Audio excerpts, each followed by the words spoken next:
Hello అండి, మరో కొత్త రెసిపీతో వచ్చేసాను. దీనికోసం 3 క్యారెట్లు తీసుకున్నాను. వాటిని శుభ్రంగా వాష్ చేసుకుని తొక్క తీసుకుని చిన్న చిన్న ముక్కలుగా కట్ చేసి పెట్టుకున్నాను.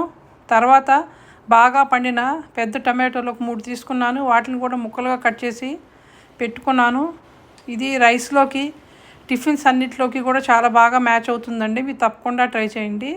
2 టేబుల్ స్పూన్ల ఆయిల్ తీసుకుని 6 ఎండుమిరపకాయలు వేసుకుని లో ఫ్లేమ్లో ఒక 3 నిమిషాలు వేయించుకోవాలి. తర్వాత వేయించుకుని తీసేసుకున్నాక ఆ ప్యాన్లోనే కట్ చేసి పెట్టుకున్న క్యారెట్ ముక్కలు వేసుకుని 2 నిమిషాలు ఫ్రై చేసుకుని తర్వాత టమాటో ముక్కలు కూడా యాడ్ చేసుకోవాలి. చేసుకుని వాటిని కూడా వేయించుకోవాలి. ఒక 1/2 టీ స్పూన్ పసుపు వేసుకుని మీడియం ఫ్లేమ్లో 5 నిమిషాలు మూత పెట్టి మగ్గనివ్వాలి. తర్వాత మగ్గిపోయాయండి.